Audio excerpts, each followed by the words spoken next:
In 1995, a Border Patrol agent just disappeared in the desert of New Mexico. No body, no trace, only a silence that seemed almost intentional. Then, 9 years after, his badge was found in a locked mailbox, suggesting secrets someone had attempted to hide. This wasn't merely a disappearance, it was the specter of unseen forces distorting the system, warping justice. And somewhere in the back of that silence, there could be someone alive, alive under the burden of a name that was supposed to be dead. But before we begin, subscribe and ring that notification bell so you don't miss any of our tales. The late afternoon horizon above Los Les, New Mexico, seared a deep, rusty red, kicking up dust in the windows of a Ford Bronco bearing the U.S. Border Patrol logo. Agent Leon Salazar narrowed his eyes, furrowing his brow. Heat vaporing off the desert caused the air to shimmer as if the earth itself were in meltdown.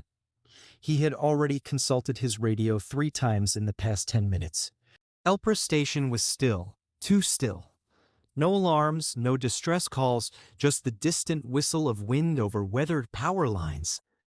His tour had begun at 1 p.m., and now it was almost 5:40 p.m., the time when the border used to begin buzzing with activity.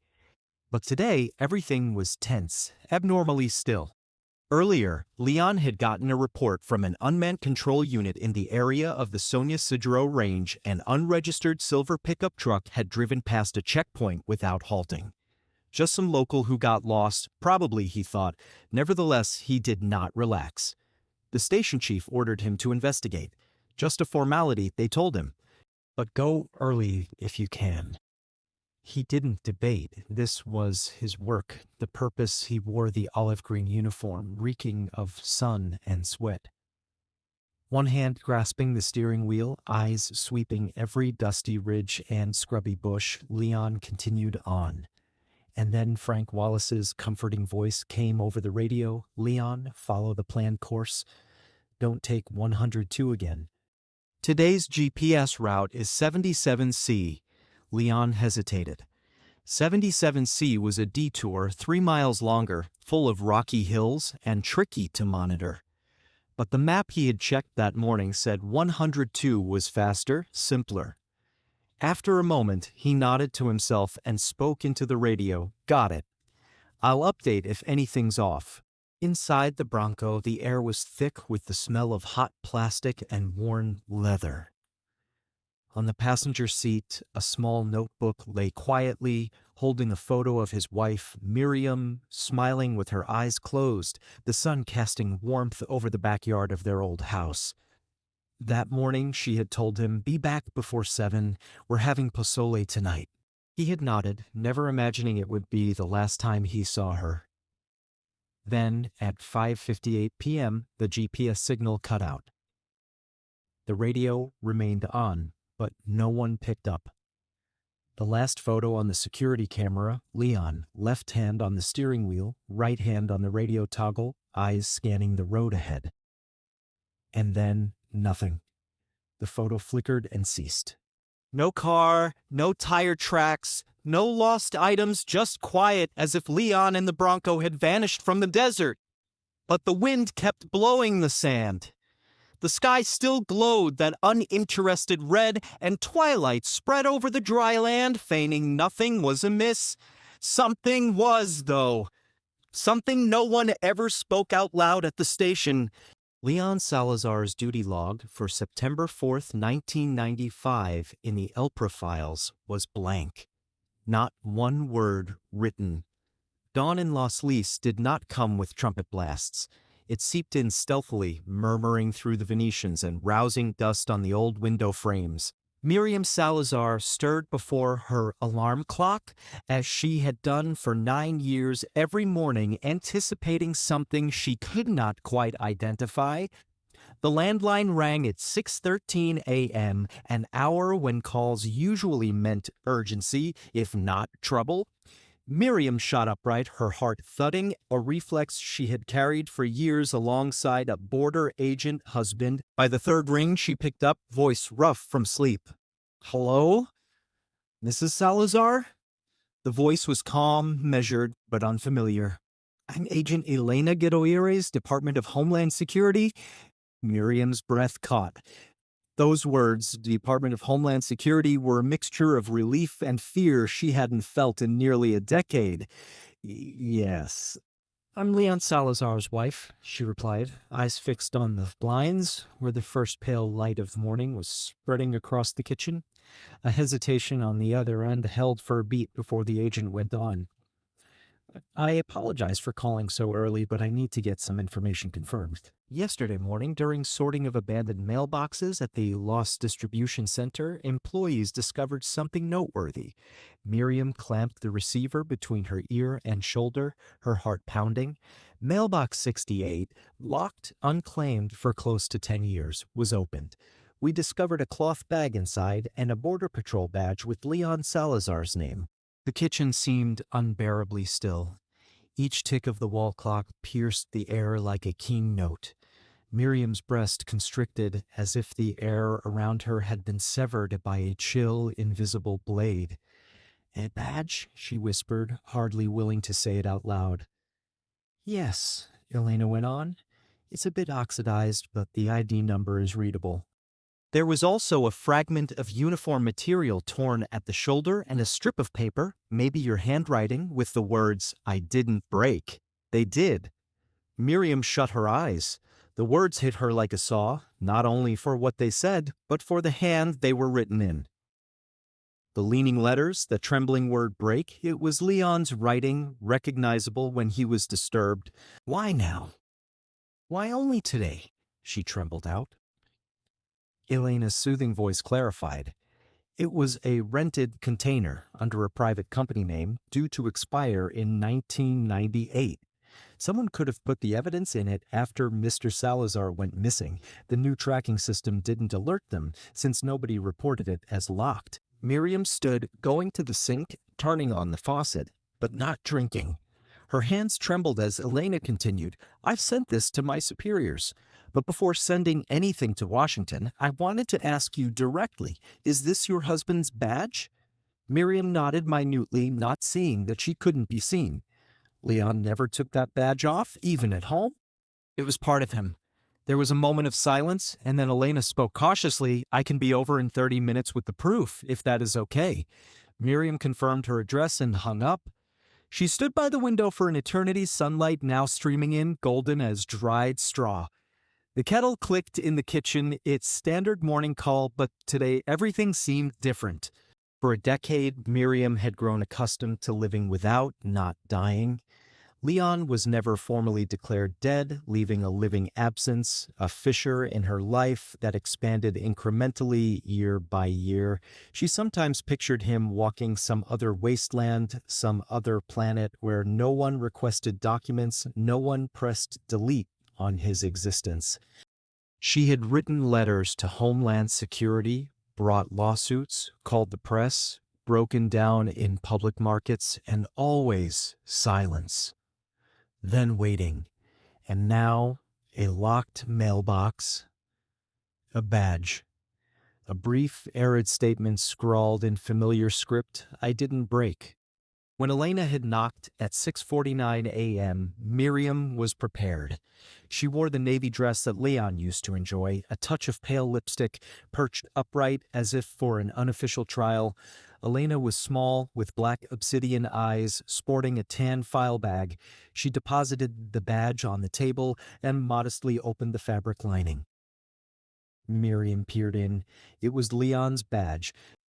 There was a tiny scratch on the right edge of it that identified the very place he always claimed was scratched on a concrete edge while in pursuit. Such were details nobody could invent. Miriam did not sob. She merely spoke under her breath, as if to herself, "It's still warm." Elena glanced up in surprise. Miriam shook her head, her voice almost inaudible. "I don't say it's hot," Miriam breathed, voice shaking. "I mean, it's still warm." At that moment, Elena knew she wasn't speaking with a witness. She was staring into the face of a piece of living memory, someone grasping for the past, refusing to let silence take it away from her. And with that, the investigation, long shelved under case number 4297K, was formally reopened for the first time in close to 10 years, not due to new evidence, but because someone wouldn't let quiet be the answer. Mailbox 68 was at the end of a row of public boxes at the Los Lamus Distribution Center, a small weathered beige building 3 miles out of town. The metal boxes were stacked in 4 rows of 18, the silver paint chipped, rust seeping around the locks. Warehouse employee Glenn Ferris pushed the master key from the archive log into the box, anticipating nothing out of the ordinary. Just a normal quarterly inspection of abandoned mailboxes. But when the lock on number 68 snapped open with a brittle sound, Glenn stopped. Inside was not dusty old junk mail or lost letters. It was a little black cloth bag wrapped with a nylon string. Duct taped to the outside was a piece of paper with faded blue ink scrawled, "For official use only. Do not remove." Glenn was careful, and first-hand experience made him doubly cautious. His brother had disappeared while working for the Border Patrol. He didn't even go near the bag. He just closed up the box, sealed it, and reported it to the local office. Within the hour, Agent Elena Gutierrez came, accompanied by 2 forensic techs and a recording device. When the box was opened on camera, no one said anything for 30 seconds. The black cloth bag contained its own unvoiced life waiting for a name. Elena gloved up and opened it. 3 things were inside: a Border Patrol badge worn to bronze with age, a hunk of olive green uniform material, gold thread ripped at the shoulder, a crumpled piece of paper, ink partially smeared, but still readable. "I didn't break." They did. They were all loosely rolled up in a Ziploc bag. Old? Elena scowled. She'd encountered evidence concealed to deceive before, but not like this. None of this indicated coercion, rush, or cover-up. Everything was so carefully, so deliberately set out, as if someone wanted it discovered, but not yet. Mailbox 68 had not had a tenant since 1998. Previously, it had been listed to Del Rio Logistics LLC, a tiny law firm that closed its doors in 1999. Nobody had asked for access since. What caught Elena's attention most was the lock. Not a standard post office type, but a custom lock manually attached after the box's lease expired. Someone had deliberately kept it secured all these years without being noticed. "Meticulous," muttered one of the forensic techs. "Clearly planned." Elena remained silent and looked over the line of mailboxes. A tiny detail halted her. The boxes around it were covered in heavy dust, but number 68 had significantly less, cleaned recently within the past month. He could still be out there, she thought, still caring for this box like a secret memory. She requested fingerprints from the lock, the handle, and the bag itself, then had evidence taken away to storage. The team worked on, Elena sitting in the post office's makeshift office, morning sunlight flooding across the old concrete floor. Her fingers stroked the badge, warm from earlier when she'd pulled it out to show Miriam. She brought up Leon Salazar's record on her phone.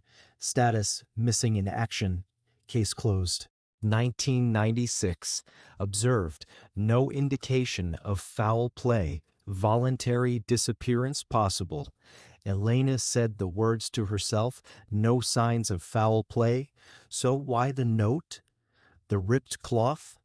And why stash these away in a 9-year-old mailbox that had been abandoned? If a person wished to cover it up, there were 100 better locations. But if a person wished to send a message, a sign of life, what better location than a lock that only opened when time had weakened recollection and the system had become complacent? Elena got up and headed back in the direction of the mailbox area. Glenn remained standing there, clearly agitated. She inquired if anyone questionable had been seen lately. Glenn shook his head, then hesitated. Well, there was a man over 50 here at nighttime last month. I caught a glimpse of him on the old security camera. He didn't do anything, just stood there. I let it slide. Elena asked to see the footage. The film was grainy, black and white, jittery, but adequate. A figure stood in front of mailbox 68 for more than 2 minutes. Didn't open it, didn't move, stood there. Then, after what seemed like an eternity, 3 deliberate knocks on the metal door. And just like that, the individual walked away.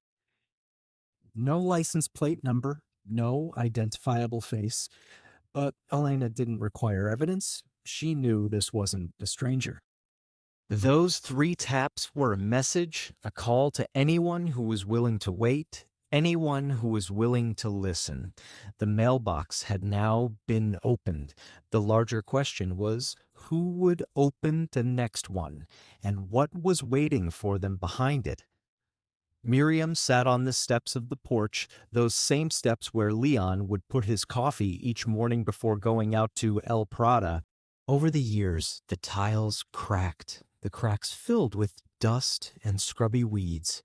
She gazed at her hands, roughened by years of work and care, then up at the still gray-white sky.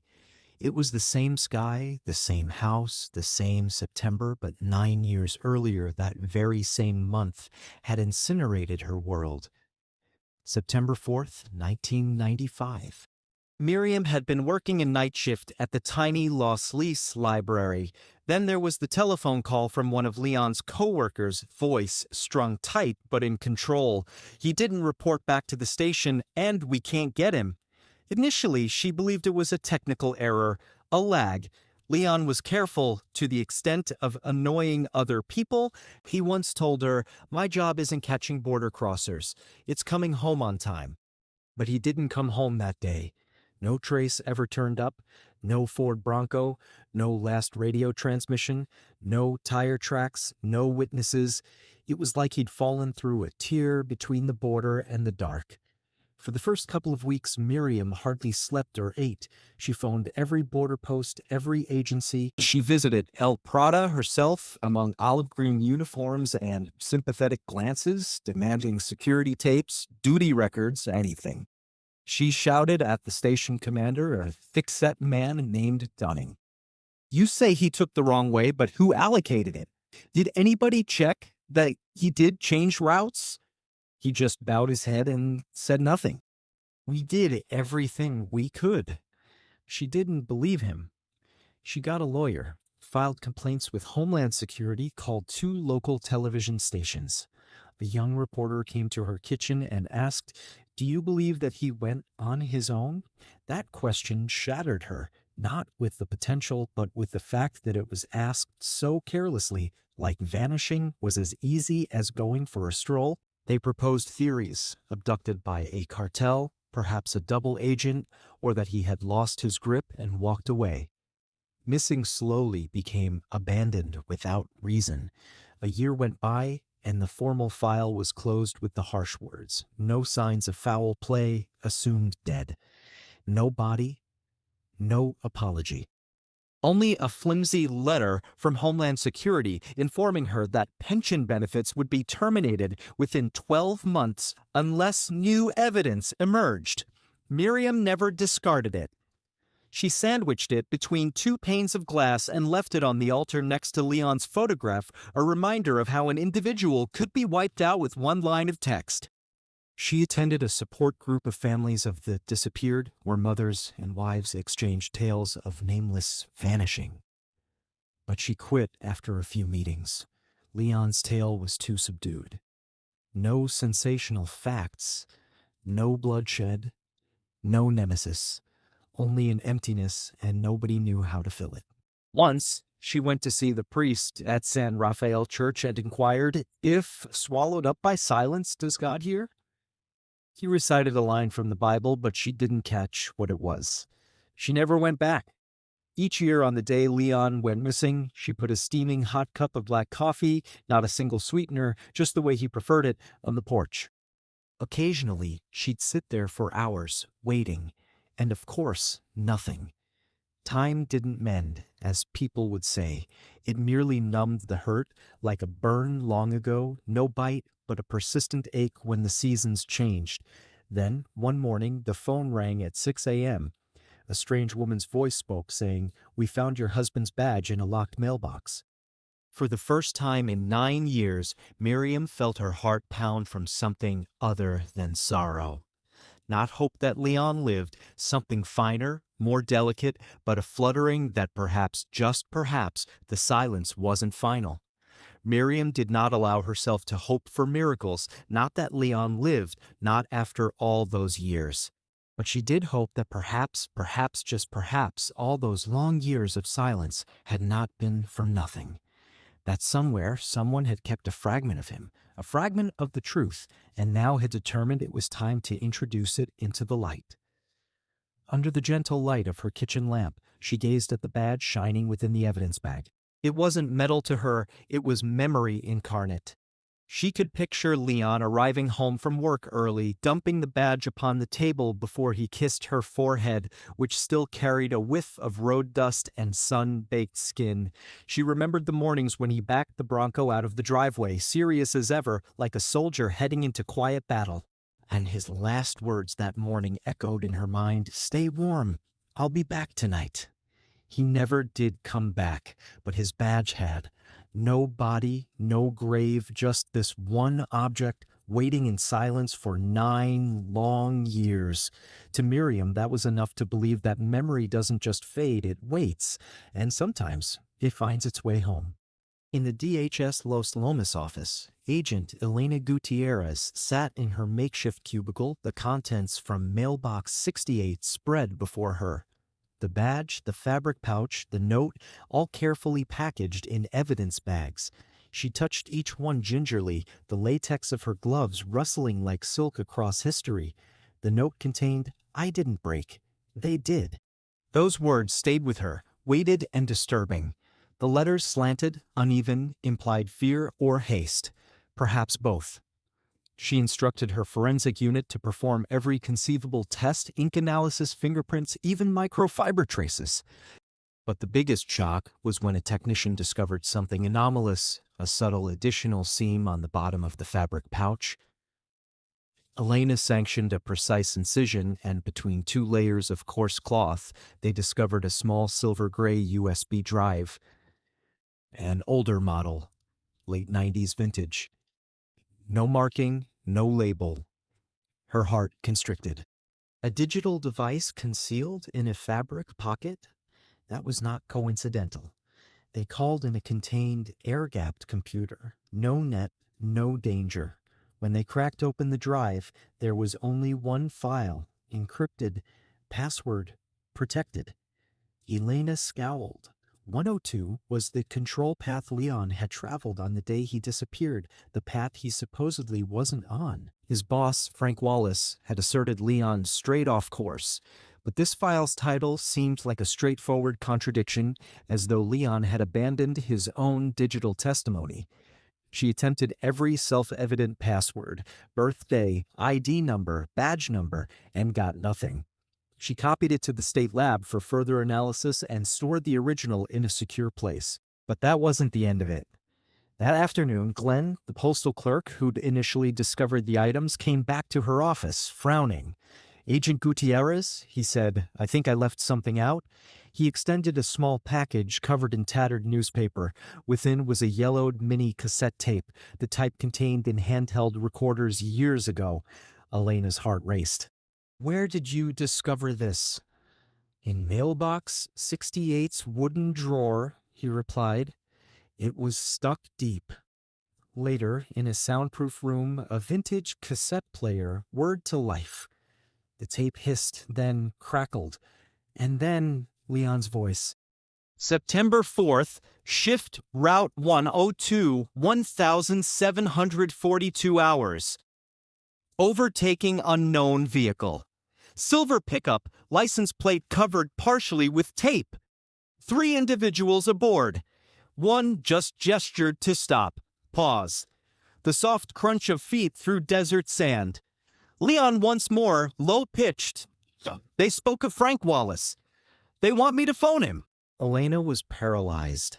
Frank Wallace, the same commander who'd said Leon had gone off-grid. The tape went on, Leon's voice shaking now. I don't know what's going on. They're armed. And then nothing. No shot. No scream. Just silence. Elena remained frozen, the headset still against her ears, a chill creeping into her chest. Whoever had made that recording never wanted it to disappear. Someone had kept it hidden, guarded it until the moment was right. Mailboxes were not for messages like those, but this one was. Someone had stood all those years waiting to ensure the truth would ultimately be discovered.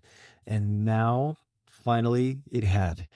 It was like a game, won in the shadows, deliberate and slow, and after almost 10 years of quiet, someone had at last made their first move.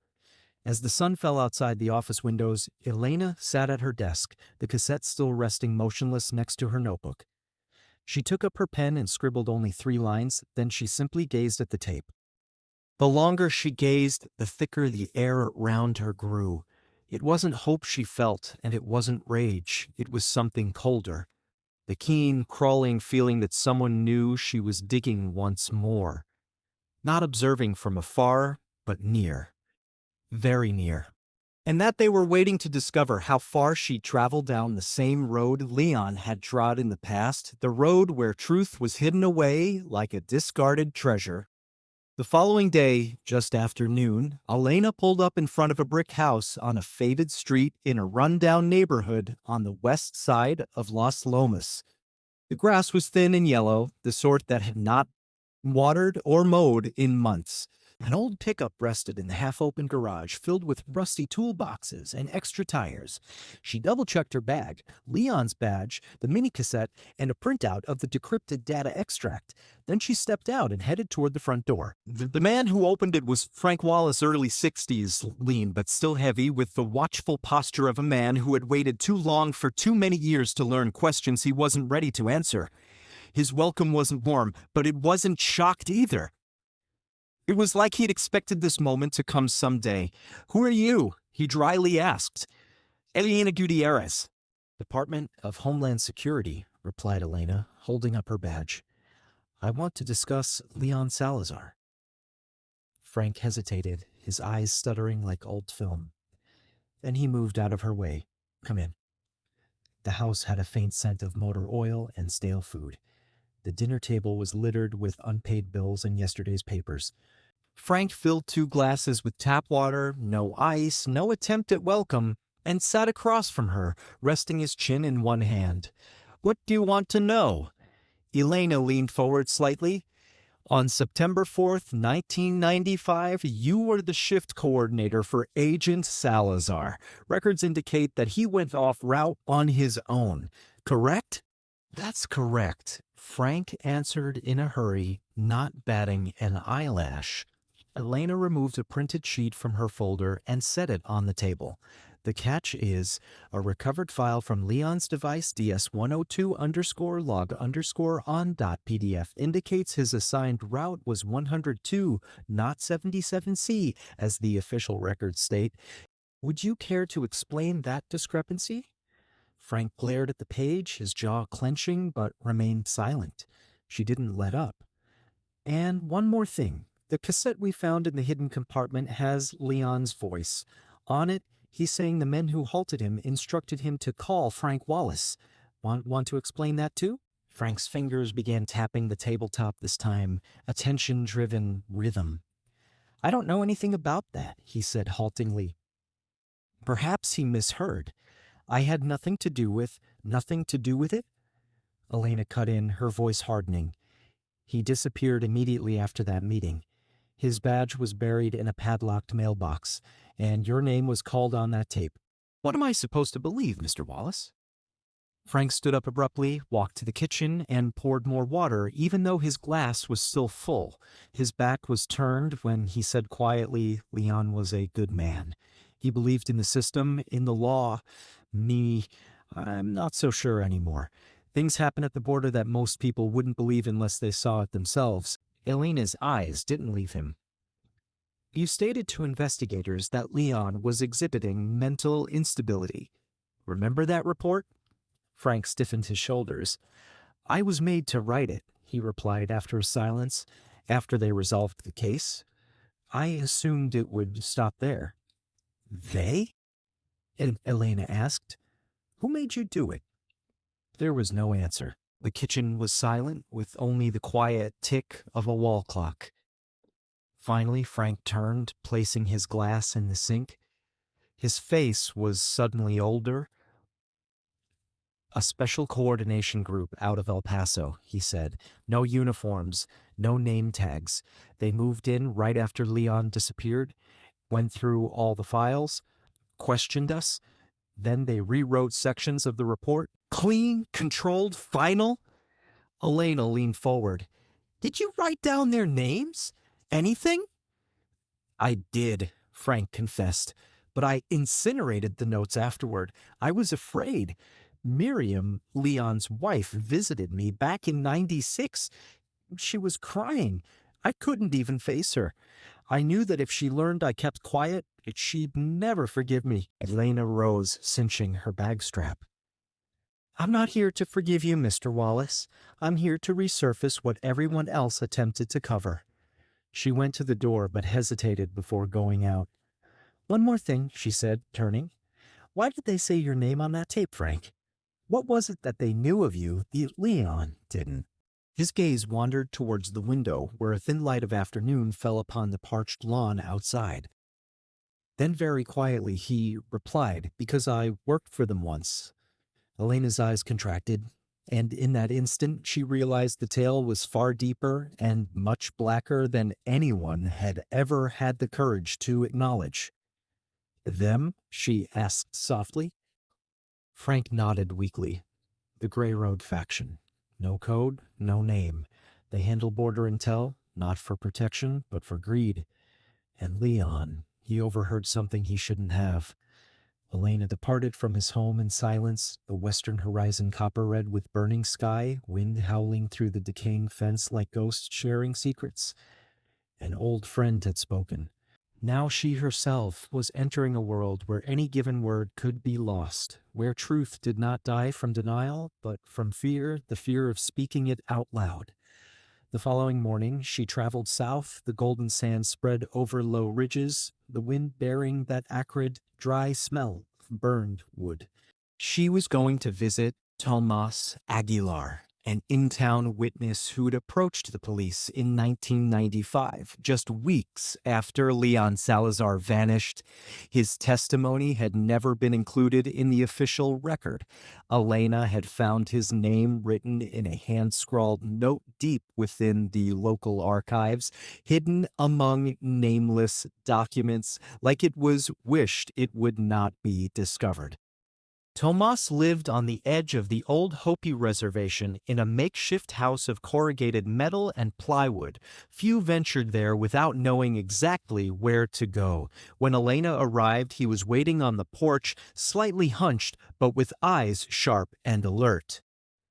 "You're 18 years late," he said.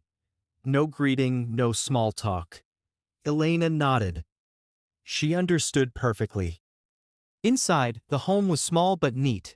Black and white pictures hung on the walls, desert scenery, ceremonial traditions. Ceiling fans groaned as they rotated slowly, circulating the desiccated heat of the afternoon. Tomas filled 2 glasses from a clay jug and placed one before her. I talked to 2 men at the time, he started, voice unwavering, wearing cop suits. They showed up after I called, but didn't take any notes. They just glared at me and said, "You got it wrong." Elena leaned forward. "What did you see on September 4th, 1995? Tomas put down his glass, gaze far away. "I reside along Route 102. That night, roughly at 6, I was getting water from the community well. Returning, I noticed a silver pickup parked askew by the side of the road. 3 men standing close to a patrol car, one in uniform, the other in black with a wide-brimmed hat." He stopped, eyes fixed. They were speaking to an agent. I couldn't make out the words, but I saw distinctly. One of the men waved at the agent, then pointed upward at the sky. Up at the sky?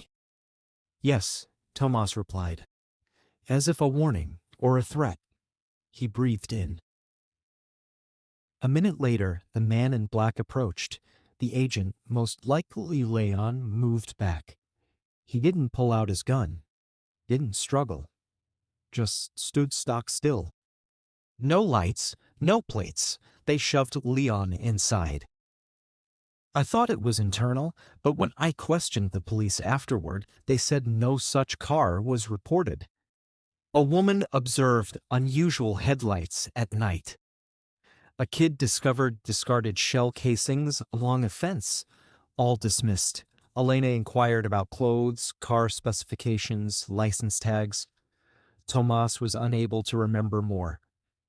The SUV was tall-roofed, designed for desert travel. Large tires. Not police issue. The wind outside hissed through the doorway, sand scouring the metal walls, a parched whisper like a voice with decades of secrets. Elena unzipped her bag and produced Leon's badge, the note, and a shot from the mailbox video. Seen anyone like this in all these years? Look at that corner on the left, he said, extending a pointing finger. The guy in the dark hat facing away from the camera.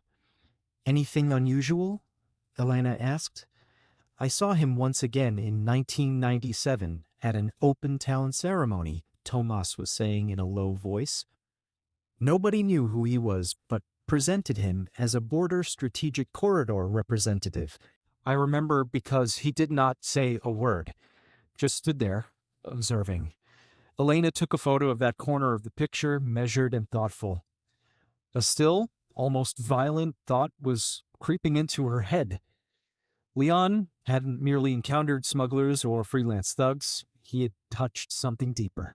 An invisible layer of power unseen in org charts, unmarked in memos, but that ran through every fissure of the system. As Elena departed, Tomas escorted her to the gate. When she was about to get into her car, she inquired, if the police did not believe you at that time, then why did you remember it so vividly? Tomas stared at her a long time, desert breeze whispering along the porch.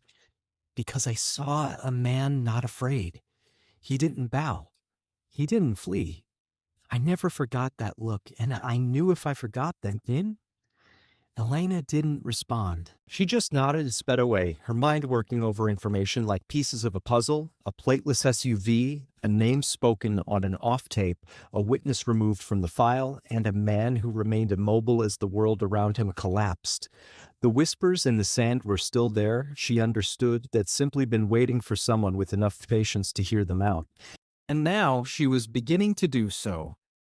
On a hot June afternoon, Elena and Miriam stood along a deserted stretch of dirt road, once Route 102, the most recent known whereabouts of Leon Salazar, before he disappeared. The gray desert sky was weighed down by clouds, as if the desert itself were holding its breath. Miriam had on a light jacket and gripped Leon's straw hat, the one personal item she'd retained apart from his badge. Elena carried 2 satellite maps, one dated 1995 and one current. They did not coincide. A few of the shorter road sections on the older map had vanished outright, replaced by new, unconnected paths, roads not listed in any construction plans. Pointing to a black stripe on the old map, Elena explained, this was a second control zone from 94 to 97. But on the new map, it was nowhere to be found. Not retired, just deleted.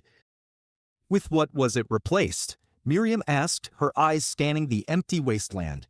Red sand, boulders, and rusted steel hulks pushed up like bones in dry skin. Nothing, Elena said. Just marked zone null. An empty space. They traversed almost a kilometer along uneven terrain until they found a fractured rectangular concrete slab wrapped in desert roots. On the edge, a broken utility pole hung wires like dissected veins. Elena knelt, examining a faintly scribbled signature in the corner. 2 letters were visible. 0. Helena? There was tension in Miriam's voice.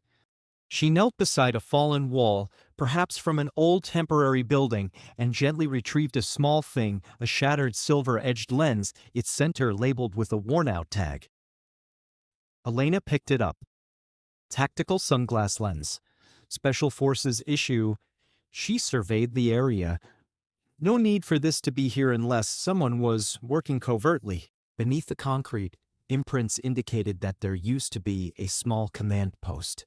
Blackened wires, burnt plastic pipes hidden in sand, faint outlines of foundations on burnt earth. Elena knelt over a sunken area, clearing sand with a metal rod.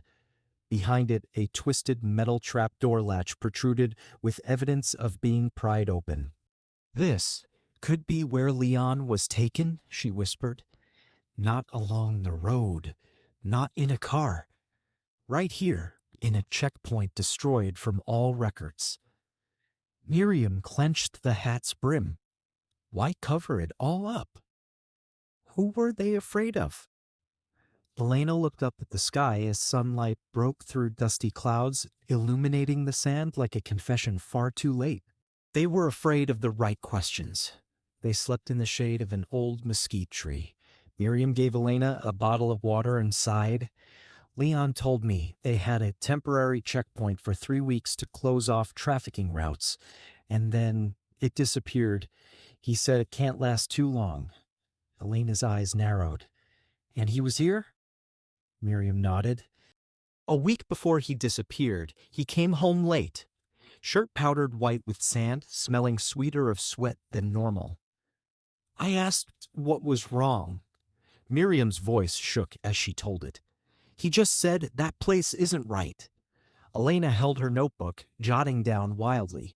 She circled the concrete foundation, then stopped at a strange brick, its color ever so slightly different from the others. She pulled it loose with care. Underneath, a tiny hollow, hand-sized, lined with oilcloth. Empty. But that wasn't the point. "This is a hiding place," Elena whispered. "Someone has stashed something here. Perhaps Leon, perhaps his kidnappers." They stood motionless, looking at one another. The desert wind rustled through the bitter aroma of charred ground and the clank of corroded wire on a steel rod. Neither of them said a word. Both knew. They were standing on an unnamed crime scene, unmapped, unreported, unreleased. And in the desolate terrain, a truth had been buried, not to perish, but to wait for the perfect time to be disinterred. Elena pushed away dust from her knees and gazed toward the horizon, jagged peaks like scars on the sky. "Part of Leon remains here," she said, voices hard as stone, "and I will not depart until I locate each fragment." Miriam remained silent. She moved ahead, producing Leon's final photograph, the one he had gotten the year he disappeared, and spread it gently over the middle of the concrete. "You won't be forgotten," she breathed. In the waning afternoon light, in a nameless desert, 2 women, a wife, a seeker of justice, traced the first steps on a road to a truth that had never been permitted to speak. Elena sat later in the DHS New Mexico archive room. Shelves rose above her, heavy with dusty files, the acrid scent of old paper and glue pressing into her senses. On the table were 7 thin folders, each tied to temporary checkpoints set up and taken down between 1993 and 1997. Most were unsigned, without responsible names, only vague descriptions and crude drawings. There was one word that kept reappearing: zone, agree, gray zone. Not a formal title, but sporadically appearing in handwritten memos, curt emails, or transfer orders. Elena leafed through an almost crumbling fax. Its edges decayed, words corroded. Special unit requires assistance in Zone Agree region following week. Absolutely no reporting outside encrypted channels. No date, no sender, only a crimson stamp, confidential, EIS only. Slouching against the door, Elena's head whirled with theories. Zone Agree was not a location. It was a model of operation, a zone where power, law, and security met in the dark, where protocols were bypassed, questions diverted, and those within learned to turn a blind eye at the appropriate time. Glancing through personnel files at the time of Leon's disappearance, Elena saw a trend. Agents assigned to Route 102 were swapped out every 45 days. None served longer than 2 months. No explanation, no reason. Activity in this sector was rolled into Route 77C, the backup route. Elena drummed her fingers on a big wall map, an intricate border road chart. Route 102 was vanished, crossed out, eliminated, overridden by a half-built concrete road shut off to traffic. The gray zone didn't exist on paper, but it lived in strange choices, speedy turnovers, nameless documents, and unlogged calls. That day, Elena interviewed a retired DHS coordinator, Martin Ua, in a secluded roadside cafe, selected for its obscurity. He occupied the back corner against the wall, cap low, shoulders wrapped in a long tan coat. When Elena placed documents in front of him, he offered a slight, knowing smile. "Zone agree, huh?" he grumbled. "I thought people learned not to mention it." "It's real," Elena informed him. Ua looked around before inclining her head. Nobody officially set it up, but everyone used it as a shield. Anything to hide, test, bury, it went to the gray zone. Nobody asked questions. Nobody wanted to touch it. Elena sighed. Leon Salazar was posted there, wasn't he? Ua did not reply at once. He drew out a sheet of paper from his inside pocket and pushed it in front of him. It was a list of agents cycled through Route 102 in 5 years. Redacted names covered half the space. Some were marked as resigned, retired early, lost touch. Leon's name rested in the middle, empty, frigid, uncommented. Elena's eyes narrowed. Why did no one say something? Reopen it. Ua smiled, a smile based on knowing too much for far too long. In the gray zone, silence is the unspoken rule, he stated softly. You talk, you're deleted. Not by a bullet, but by paperwork. They'll shred your files, wipe your records, and pretend you never were. They traversed almost a kilometer along uneven terrain until they found a fractured rectangular concrete slab wrapped in desert roots. On the edge, a broken utility pole hung wires like dissected veins. Elena knelt, examining a faintly scribbled signature in the corner. 2 letters were visible. 0. Helena? She knelt beside a fallen wall, perhaps from an old temporary building, and gently retrieved a small thing, a shattered silver-edged lens, its center labeled with a worn-out tag. Elena picked it up. Tactical sunglass lens. Special Forces issue. She surveyed the area. No need for this to be here unless someone was working covertly. Beneath the concrete, imprints indicated that there used to be a small command post. Blackened wires, burnt plastic pipes hidden in sand, faint outlines of foundations on burnt earth. Elena knelt over a sunken area, clearing sand with a metal rod. Behind it, a twisted metal trapdoor latch protruded, with evidence of being pried open. This could be where Leon was taken, she whispered. Not along the road. Not in a car. Right here in a checkpoint destroyed from all records. Miriam clenched the hat's brim. Why cover it all up? Who were they afraid of? Elena looked up at the sky as sunlight broke through dusty clouds, illuminating the sand like a confession far too late. They weren't afraid of being found. They were afraid of the right questions. They slept in the shade of an old mesquite tree. Miriam gave Elena a bottle of water and sighed. Leon told me they had a temporary checkpoint for 3 weeks to close off trafficking routes, and then it disappeared. He said it can't last too long. Elena's eyes narrowed. And he was here?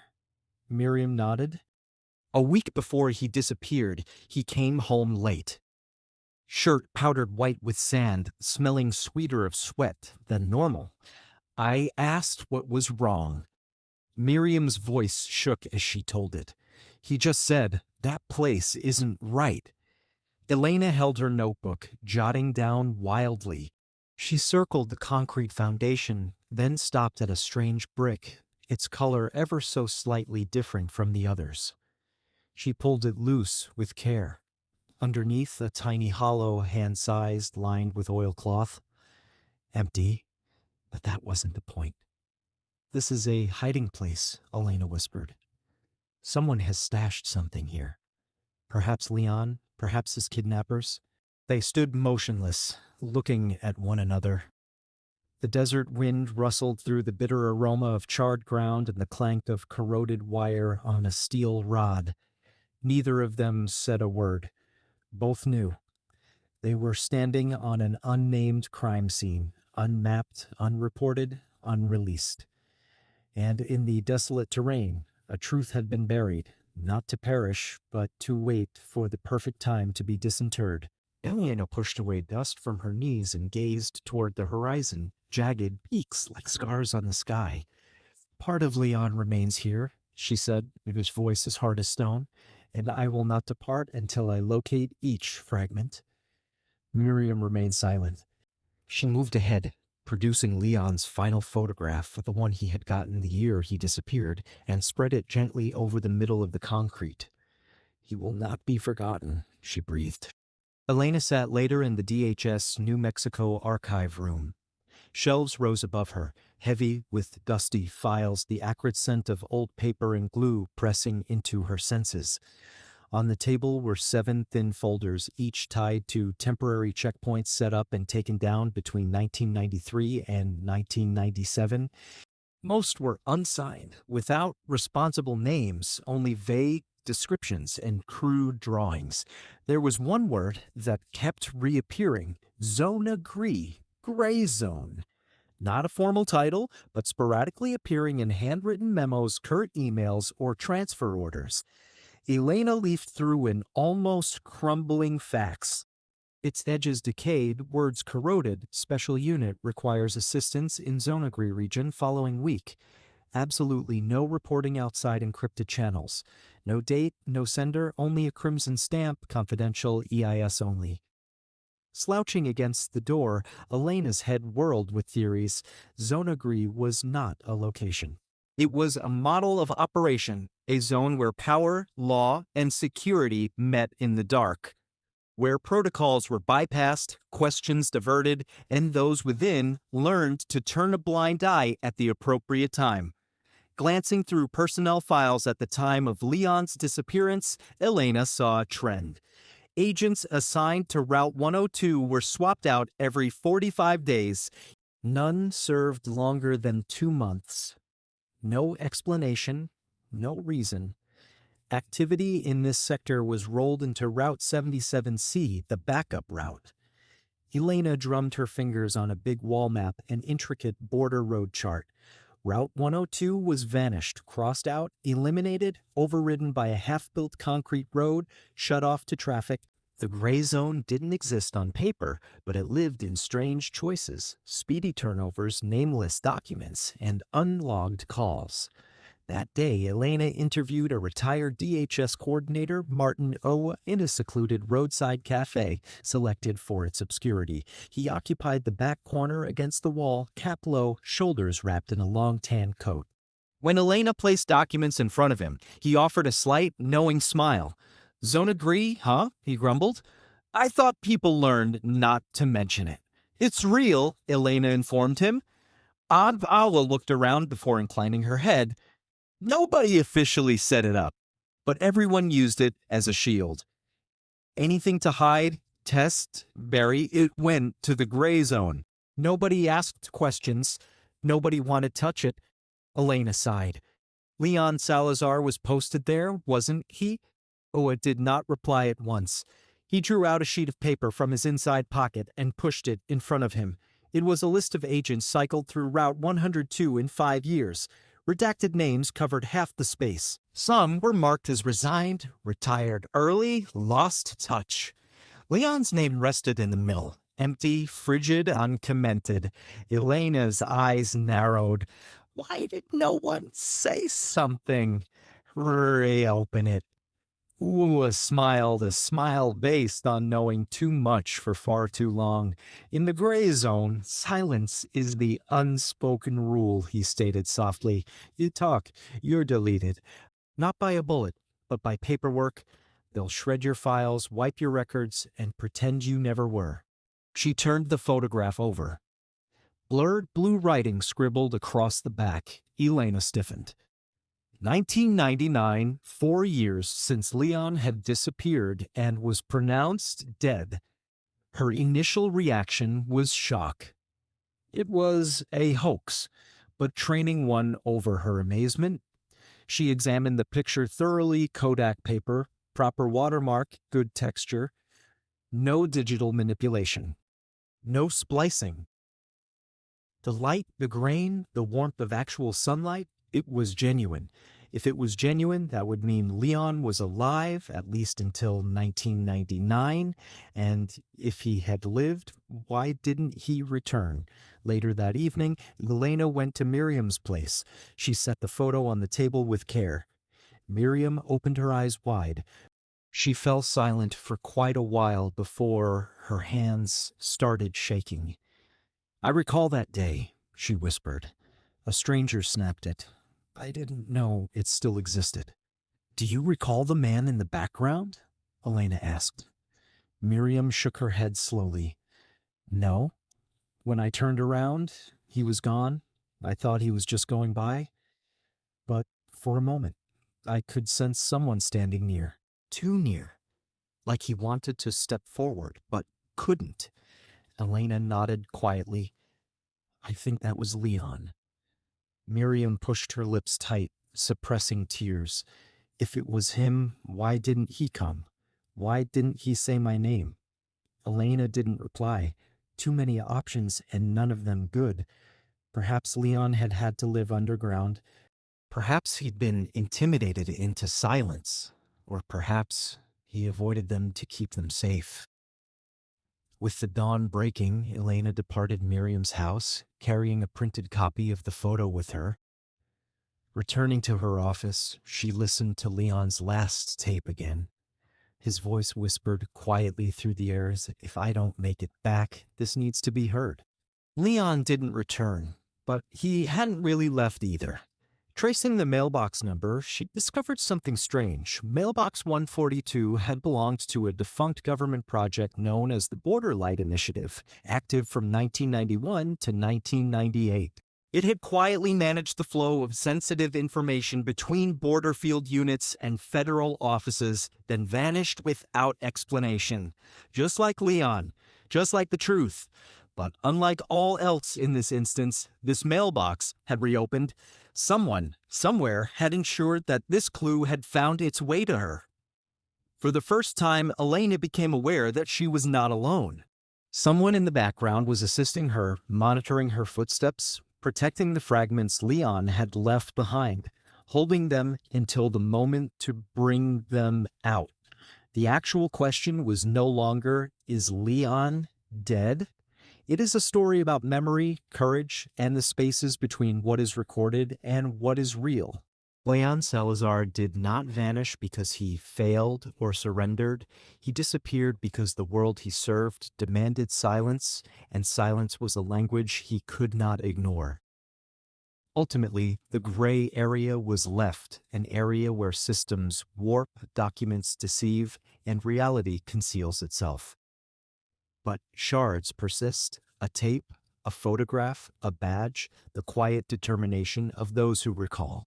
And occasionally, those shards are sufficient not to resolve a case, but to pay respects to the unrecoverable. Justice, Elena came to understand, is sometimes not a verdict. Sometimes it is listening, remembering, and not forgetting.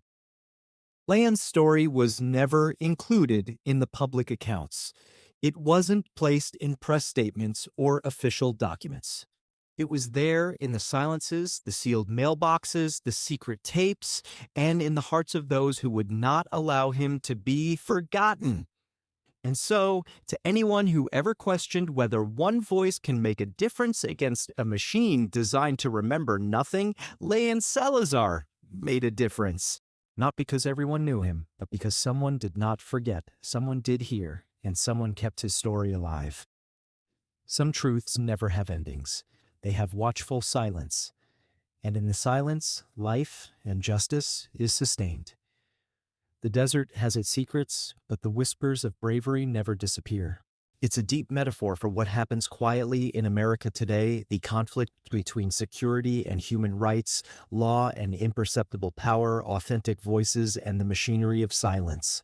Leon Salazar didn't get killed in a shootout, and there was no violent confrontation.